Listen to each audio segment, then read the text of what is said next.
On talking about beneficiation, but what are the true benefits to the economy? We're getting a perspective now. We're joined by Ebrahim Takolia. He is executive lead for mining at Deloitte. Thanks so much for your time. Obviously, jobs is a priority in South Africa, and the new growth path is articulating beneficiation as one dimension of job creation. Have they really thought it through? Well, I think if, there are obviously lots of challenges to beneficiation. You have different levels of beneficiation.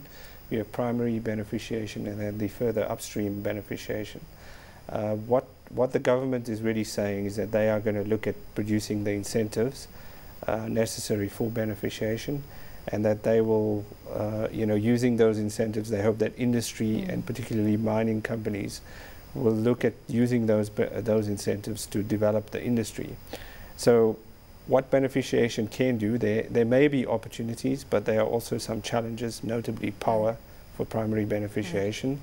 And also we have to tap into large international markets which are currently producing those products without South Africa at the moment. So there are challenges, but there are also some opportunities that can be realized if there are sufficient incentives. The reason when I say to you, have they thought it through, is because the voice from the mining industry, or certainly the chairman of the Chamber of Mines, has said it won't work in South Africa. His argument is if you look at key mining economies like Canada, there isn't a refining component. There's nothing wrong with us being exporters of raw materials. All that we should be doing is pushing up the volumes of what we export. We shouldn't try entering into a manufacturing component where we don't have a competitive advantage.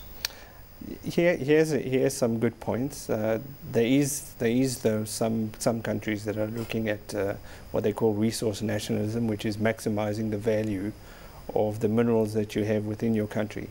So there are some counter arguments, but at the end of the day, we have a high unemployment economy, and what we need to do is look at any way that we can generate more jobs.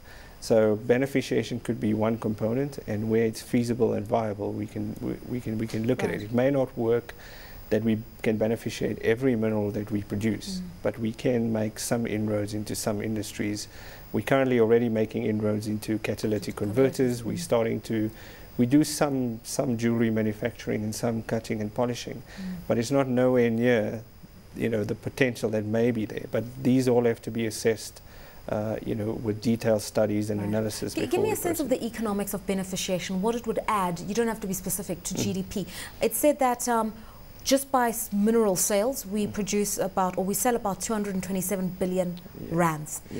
If you look at what we produce, and then if you were to add a beneficiation component, it's about 80 billion rands extra. 80 billion to me is a big number, but apparently industry-wise, it just doesn't justify the costs. Yeah, well, the one issue is technology and skills, and the other issue is infrastructure. So if you look at primary beneficiation, the biggest constraint is power, and other infrastructure, like you may need water, you may need skills, and you may need some of the other infrastructure that go around that, and that's a particular challenge. The other real issue is access to markets, because we will need to tap into supply chains in the north, which are very well established. So those are two of the biggest challenges that one would face in terms of developing any beneficiation opportunities.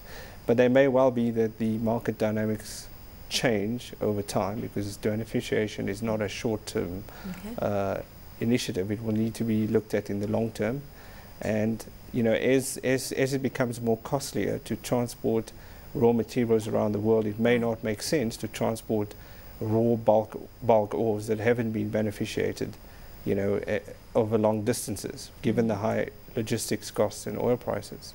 What's the broader benefit to the economy, to business? What are we saving? What are we gaining by moving in this direction? Well, if we bring some of the production into South Africa, we generate some tax revenue, we create some direct jobs and some indirect jobs.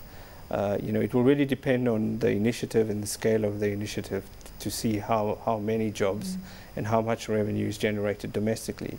But that does retain some extra value from the minerals that South Africa produces within the country. The government, although we talk about a new growth path, it seems when it comes to just coming up with a coordinated strategy on national refining, this is where they're lagging. There's all sorts of charters on equity and ownership. There's talking about how to manage the mines and minerals industry, but we don't have a national refining strategy as yet. Why is that? Well, I think traditionally beneficiation has been put, something that the mining companies should do. Now, if you look at mining companies, South Africa is regarded as some of the best skills in the world in terms of digging this stuff out the ground and processing it and making the metal. When you look at beneficiation, it's slightly outside of the scope of mining companies. In fact, it's non-traditional to what mining companies do. So they have stayed away from it, and they will be averse to doing it. But if there are incentives, and you may get technology partners and the mining industry is involved in some way, but the full responsibility is not put on them to do beneficiation, this could work if you have a coordinated initiative with incentives, right. And it's seen as part of the broader industrial job creation as opposed to just mining. Okay, thanks so much for your time, Ebrahim Takolia. He is the executive lead for mining at Deloitte.